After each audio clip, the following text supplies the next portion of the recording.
Começa agora o podcast Agro e Prosa com o jornalista Divino Ronaldo. Esse podcast tem por objetivo falar do agronegócio de um jeito descontraído, fácil e descomplicado. Com vocês, Divino Ronaldo e o Agro e Prosa.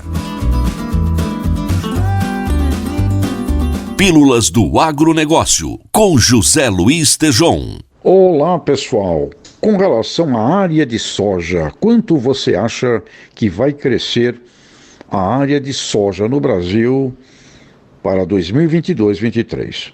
A primeira estimativa vem da consultoria AG Rural e prevê que haverá um aumento de 1 milhão de hectares na área plantada com soja no Brasil na safra 22-23.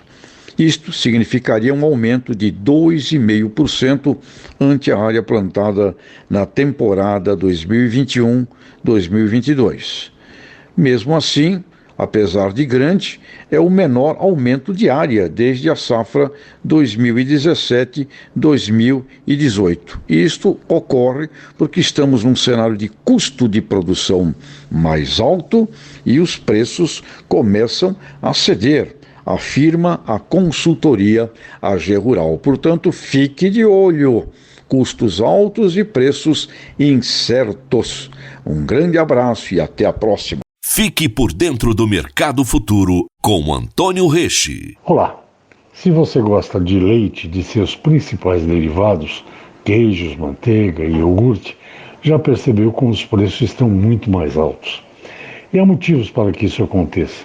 No início de agosto, o produtor recebeu, em média, R$ 3,19 por litro, ou 38% a mais que no mesmo mês do ano passado. Nas negociações entre as indústrias, o mesmo litro do produto superou R$ 4,00. Segundo o IBGE, no primeiro trimestre deste ano, a captação de leite foi 10% inferior à do período anterior. Isso quer dizer o seguinte: a produção de leite diminuiu. A redução ocorreu, entre outros fatores, devido aos altos custos do milho, farelo de soja, enfim, alimentação para o rebanho. Um exemplo: no Rio Grande do Sul, no primeiro trimestre, o pecuarista precisou de 50 litros de leite para comprar apenas uma saca de milho. A boa notícia é que as cotações do cereal estão diminuindo. No que diz respeito às indústrias, 2 exemplos mostram os resultados dessa oferta menor do produto. De janeiro até hoje, o leite UHT, aquele da caixinha, subiu 60%. E a mussarela, no mesmo período, 44%. O repasse dos custos vem aliviando os vários elos desse setor. Já ao consumidor, resta reclamar ao bispo.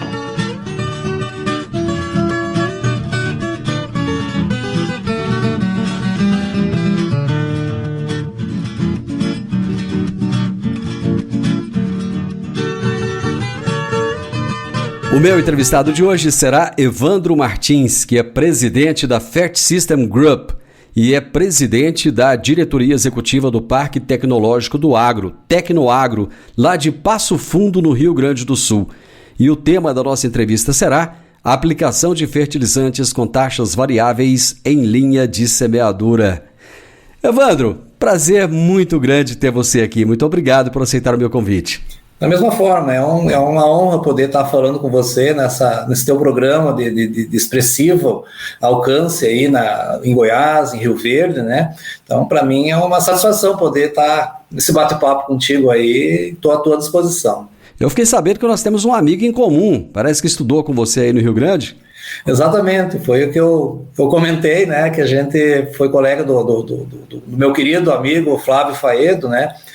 Vizinho aqui, morava em Coxilha na época, então fizemos a faculdade juntos e ele foi o pioneiro na região de Rio Verde, aí, inclusive ele foi um dos fundadores do Clube Amigos da Terra, do Plantio Direto. Uma satisfação tê-lo como amigo, e agora falando contigo sobre ele, para mim é uma satisfação muito grande falar do Flávio Faedo. Que bom, ele é um grande produtor, aliás, ele é um exemplo para muita gente aqui, viu?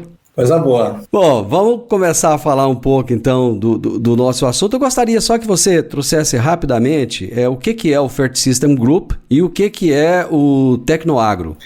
A Fert System Group é uma empresa totalmente focada e dedicada à questão da aplicação dos fertilizantes através de um dosador de fertilizante Fert System, né?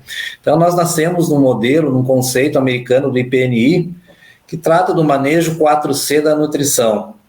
Dose certa, local certo, época certa e fonte certa. Então a fonte certa é o próprio fertilizante e a época é uma recomendação agronômica de quando e que momento aplicar. Agora a dose certa é a precisão e o local certo é a uniformidade, a localização física que o fertilizante se encontra na linha de plantio ou de semeadura para ficar disponível fisicamente para a planta. Então, nós temos hoje 95% do mercado de plantadeiras e semeadoras saindo de fábrica com o dosador Fert System. Nós temos, desse total já de praticamente 20 anos no mercado, em torno de 1.500.000 unidades. Nós temos equipamentos hoje trabalhando desde 2004, uma característica forte do equipamento é a precisão e uniformidade e a durabilidade construtiva, né? É o equipamento mais longínquo hoje do mercado brasileiro, né? Então, termina a plantadora e o dosador continua. Desse 1.500.000 unidades já em uso no Brasil, em torno de 10% é para o mercado externo, em torno de 16 países que a gente exporta, né? E o Tecnoagro, Divino, é um projeto nosso aqui da região, que foi iniciado em maio do ano passado, que reuniu as empresas e todos os ativos de inovação locais. Então, Passo Fundo realmente era e continua sendo a capital do plantio direto em termos de máquinas, né? E agora atrelando a questão da agroenergia com a BS Bios, a Universidade de Passo Fundo, a Kung, Star e todas as outras empresas. E a gente está trazendo realmente um propósito muito grande de trabalhar dentro da porteira. A gente fala aqui no Rio Grande do Sul que nós temos 3 porteiras, né? Que são atividades ou segmentos que atuam antes da porteira e depois da porteira. Mas o nosso foco é realmente dentro da porteira com o produtor rural, trabalhando a questão da sustentabilidade e a gente, junto com a Embrapa Trigo e a Embrapa Brasil, propondo um redesenho do sistema de plantio direto no Brasil. Então esse é o grande momento, é o grande impulso que está dando e está indo muito bem o Tecnoagro, e nós iremos nos unir com a rede Riagro, que envolve as 4 Embrapas do Rio Grande do Sul, e em torno de 14 universidades que têm faculdades de agronomia. Então, um projeto extremamente complexo e promete ser um dos maiores parques tecnológicos do agro do Brasil. Quando você fala de redesenho do sistema de plantio direto, o que você quer dizer com isso? Nós temos muita coisa a redefinir, por exemplo, porque hoje a gente fala em plantio direto. Então tem muito propósito ou muito incremento tecnológico que não está sendo bem enquadrado dentro de uma ordem científica com vistas à pesquisa e à sustentabilidade. Por exemplo, rotação de cultura, plantio em contorno, a questão do próprio trabalho de que mantenha o solo totalmente ocupado o ano todo. Então são inúmeras práticas sustentáveis, inclusive a própria colocação do fertilizante, a questão das calagens. Então é um trabalho muito focado com a Embrapa, e é um trabalho por 3 anos, que a gente vai mitigar também todas as questões do sequestro de carbono. Então, é um projeto extremamente grandioso que vai realmente trazer sustentabilidade para o solo, né? Então, a gente sabe que o solo é um ente extremamente precioso dentro de uma propriedade, né? E a gente tem que entender que ele está acima de qualquer tecnologia, porque você pode ter a melhor semente do mundo, o melhor fertilizante, o melhor equipamento, se o solo não estiver, por exemplo, com uma infiltração adequada. Então você fala em irrigar porque tem seca, mas aí quando tu irriga o solo não... Então o maior armazenador de água do mundo se chama solo. Então nós temos que trabalhar ele para que ele realmente traga para nós todo um resultado agronômico e tecnológico para o produtor com sustentabilidade, né? E a gente fala o elemento água, né? Nossos casos aqui, acho que talvez no Brasil, a água, a seca é muito complicada, né? Porque falta realmente a água, mas a chuva também está tão prejudicial ou até pior, porque ela está sendo extremamente concentrada e causa muitos danos de erosão. Então o solo tem que estar preparado para essa condição. Então nós estamos falando em sistema de terraceamento, nós estamos falando em plantio em contorno para poder preparar esse solo para ter uma condição de suportar todas as diversidades. E ele responde. Importante a resposta dele. O solo ele tem memória, o solo precisa ser musculado, e o solo também a gente consegue, a partir de um trabalho com a Embrapa, nós conseguimos fazer o exame de sangue do solo. Então é fantástico quando a gente começa a falar com o pessoal da Embrapa, Denardim, Le Mans, que são realmente pessoas assim de extrema competência e conhecimento. Então a gente tem esse propósito de trabalhar conjuntamente com eles, mas trazendo tecnologias com um sistema de plantio através das máquinas, né? Então a máquina hoje, nós chamamos de máquinas de plantio porque ela realmente, o plantio é um processo cirúrgico. E então, de 1 a 2 segundos, você tem que cortar o solo, cortar a palha, colocar o fertilizante, limitar a profundidade da semente, colocar a semente e fazer o fechamento do suco 1 a 2 segundos para fazer isso. E aí se concentra também o grande fator econômico de uma propriedade, que todo o gasto, o custo da lavoura está nesse processo de plantio, né? Você falando dessa maneira é interessante, porque você falou da rotação de cultura. No Brasil a gente tem, até por uma questão econômica, lógico, muito mais a sucessão de cultura do que uma rotação de cultura, né?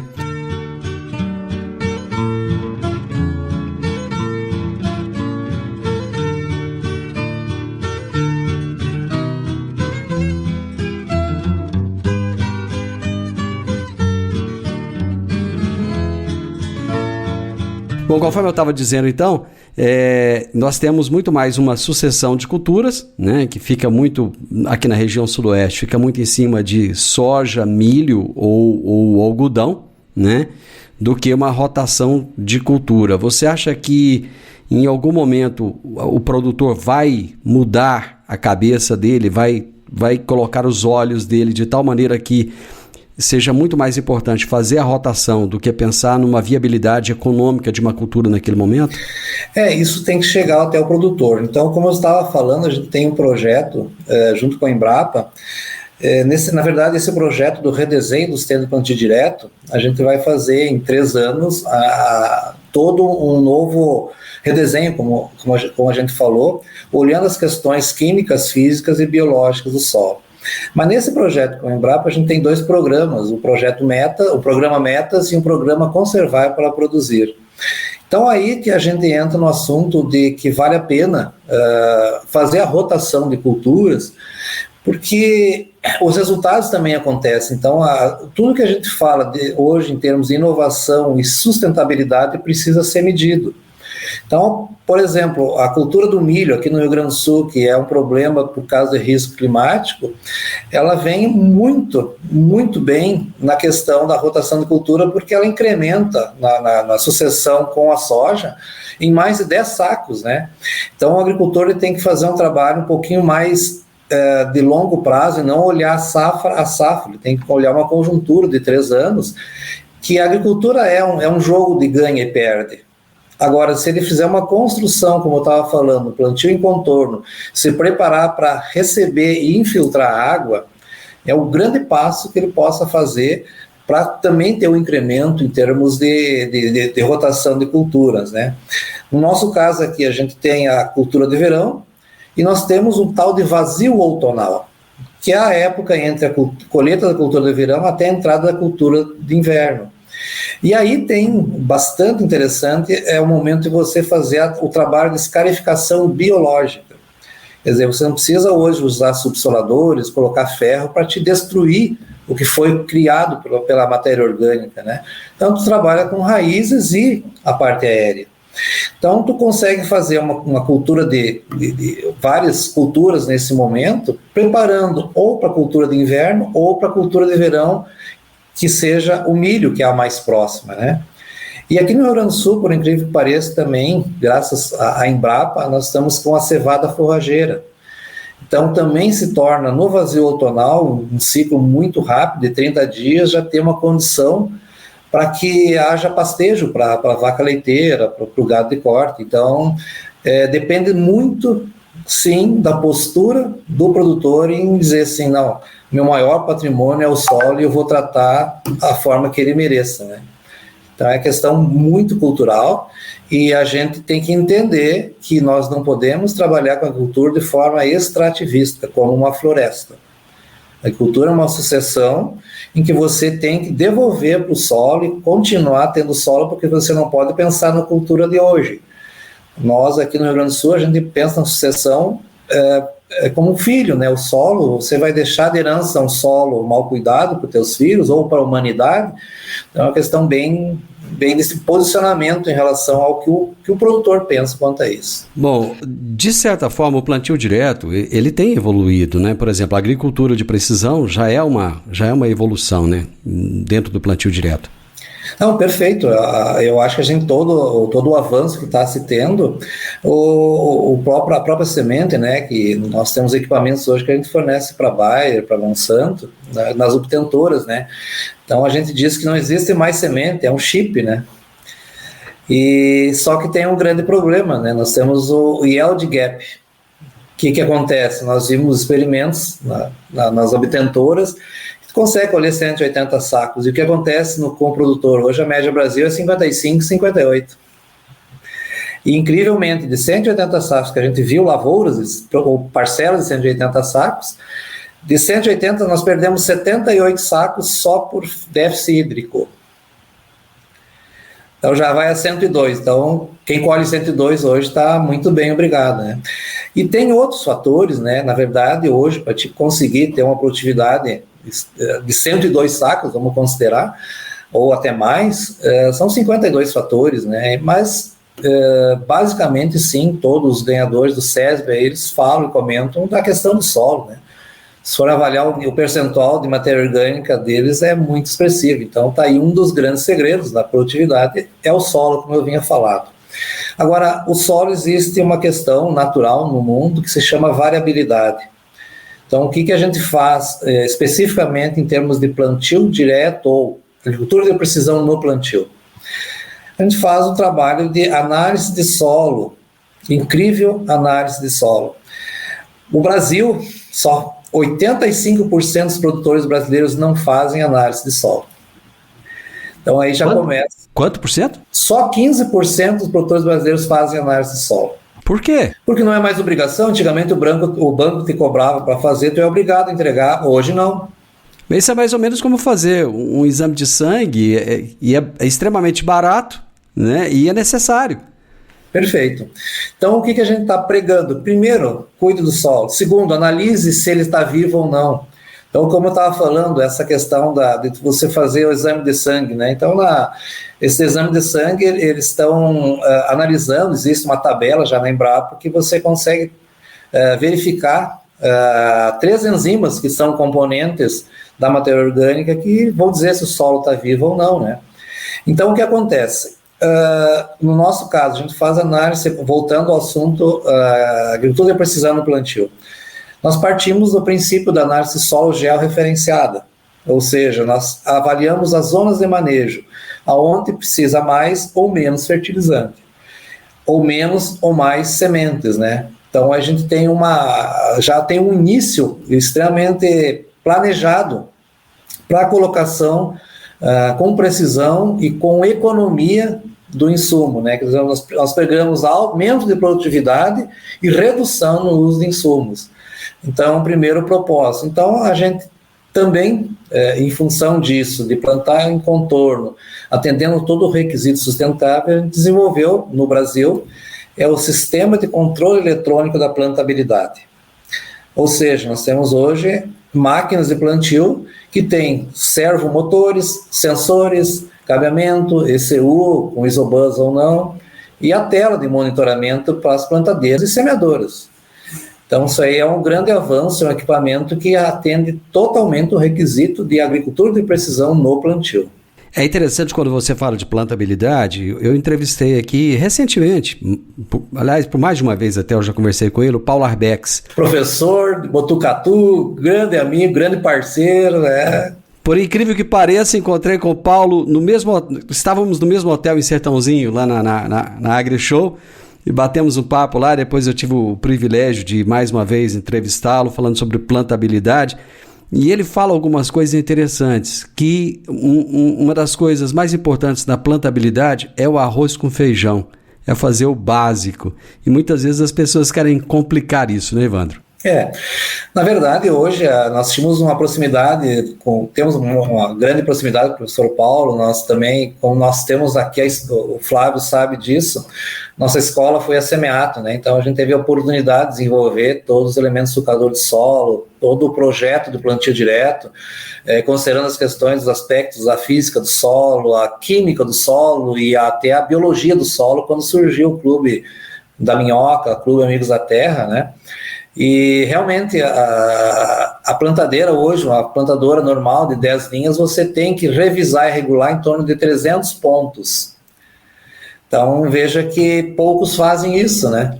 Então é um equipamento hoje de extrema importância, que muito bem o professor Paulo Arbex traz aí com essa relevância incrível de olhar, que eu concordo totalmente com ele, se ele não usa essa expressão, mas eu digo que o equipamento e a máquina e o equipamento mais importante de uma propriedade é a plantadora e a semeadora, o resto vem depois. Agro e Prosa, falando do agronegócio de um jeito descontraído, fácil e descomplicado.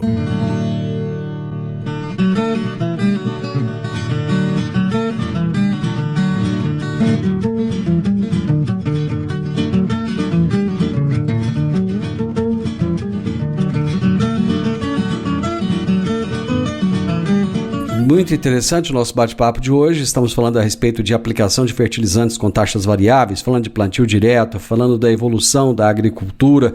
E eu estou conversando com o Evandro Martins, que está lá em Passo Fundo, no Rio Grande do Sul. Ele é presidente do Fert System Group e também presidente da diretoria executiva do Parque Tecnológico do Agro, Tecnoagro, lá de Passo Fundo, no Rio Grande do Sul. É o Evandro Martins dando uma aula para a gente aqui hoje. E o bom dessas aulas é o seguinte, que a gente às vezes pensa que está falando o básico, mas para muita gente não é básico não. Para muita gente isso aqui é informação de primeira hora, né? Tem muita gente que não entende muito disso. Mas falando de coisas um pouco complexas, Evandro, o que é a tal da aplicação contínua com taxas variáveis? É a aplicação com um olhar focado no que eu exatamente coloquei, nas zonas de manejo, né? Então, ele se torna uma aplicação variável a partir dos requisitos da capacidade de resposta do solo, né? Então, vamos imaginar assim, que nós temos um solo de alta, de média e baixa produtividade. Todos os solos têm. E a grande objetivo, eu acho que de todo produtor, é tornar uniforme isso aí. Então, quanto mais a taxa variável acontecer, mais problemas de irregularidade do solo. Então, a gente tem que construir essa fertilidade ou construir o potencial produtivo mitigando aonde estão os pontos em que precisa ter mais ou menos fertilizante, mais ou menos semente, né? Mas uma linha geral, assim, eu acho que o grande sonho é realmente a gente ter uma taxa fixa em que toda a gleba seja contemplada com todos os requisitos nutricionais que a planta exige, os requisitos também que a gente falou em termos de bioma do solo, e que consiga realmente absorver a água, tá? Uma construção, uma troca, né?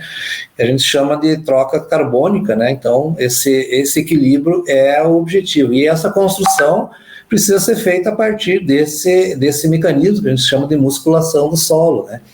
Então, eu acho que é um estudo bastante interessante, nós temos recursos para isso, mas o que eu volto a falar que a gente não tinha até então, com essa nossa incursão na Fert System Tech, de colocar inteligência ao produto, inteligência aos equipamentos de dosificação de semente e fertilizante. Porque hoje, em termos de tecnologia, como tu falaste, Divino, nós temos máquinas extremamente avançadas, né?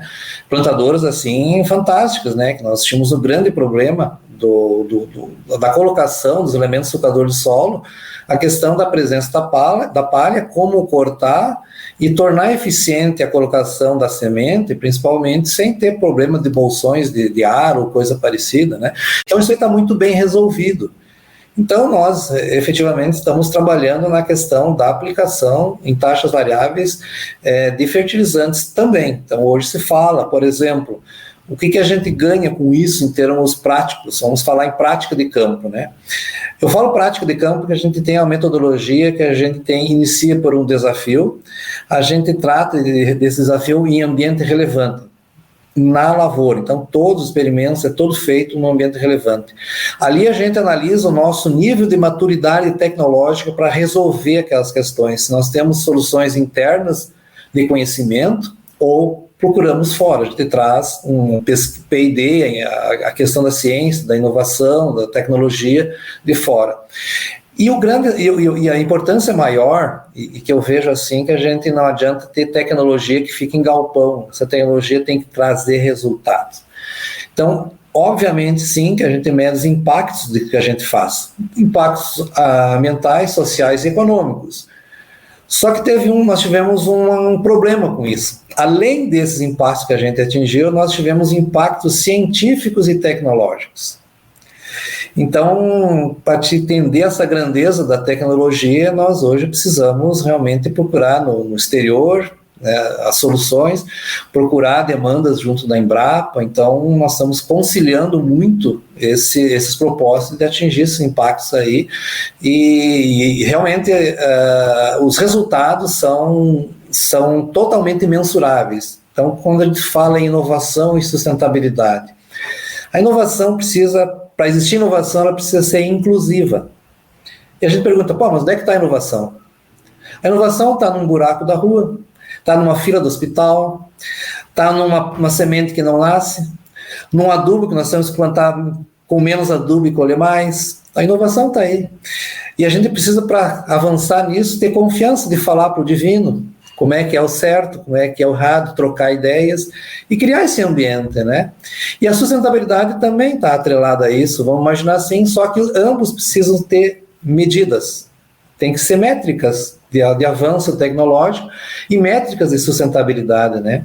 Então isso a Embrapa está muito bem em ambos, e nós também acabamos de receber uma premiação da estratégia da Agenda 2030, das ODS, em que essa questão da taxa variável foi reconhecida pela ONU pela questão ambiental, econômica e social. Então, os resultados começam a acontecer. Desculpa, mas a Embrapa, ela coloca muito bem essas questões também dos impactos, e são muito bem medidos, né? Então, por exemplo, o impacto de sustentabilidade, eles usam a norma ISO 14000, em que lá está bem descrito o que é o correto e que realmente está acontecendo. Em resumo para ti, como tu falaste muito bem, né? Não precisa fazer o exame de sangue, tem que ter o diagnóstico médico, quanto vai custar a nossa cura ou não. Ô Evandro, eu poderia ficar horas conversando com você, porque a prosa está fluindo de uma maneira fantástica. Infelizmente, o nosso tempo ele é curto, ele acabou, mas eu sempre digo o seguinte, quando a prosa é boa demais, o tempo voa. Isso é uma grande oportunidade que a gente tem de daqui a pouco, daqui uns dias, voltar a ter outra prosa, voltar a conversar de novo e dar continuidade nessa ideia, que é trazer sempre informação de qualidade ao produtor rural. Eu te agradeço imensamente pelo seu tempo, pela sua disponibilidade, e as portas, os microfones estão sempre à sua disposição para que você venha quantas vezes quiser. Muito obrigado. Da mesma forma, agradeço, Divino, estou totalmente à disposição, só me chamar que eu estou à tua disposição, é uma alegria, uma satisfação, um abraço para o Flávio Faedo, um abraço para ti, para todo mundo que te ouve, que te escuta, e parabéns pelo teu trabalho, pelo teu programa. E eu só queria colocar duas coisas. No início te falei que deixa eu falar, eu vou longe, então eu falo demais, então me segura. E a segunda questão, um convite também, nós somos integrantes da caravana Fértil Brasil da Embrapa. a Caravana Fashion Brasil da Embrapa é um movimento extremamente importante que vem ao encontro do que a gente falou rapidamente aqui. Grande abraço para você, Evandro. Obrigado, viu? Da mesma forma, grande abraço. Tudo bom, Divino. Você ouviu o podcast Agro e Prosa. Se gostou, compartilhe, recomende e nos siga nas diferentes plataformas de podcast.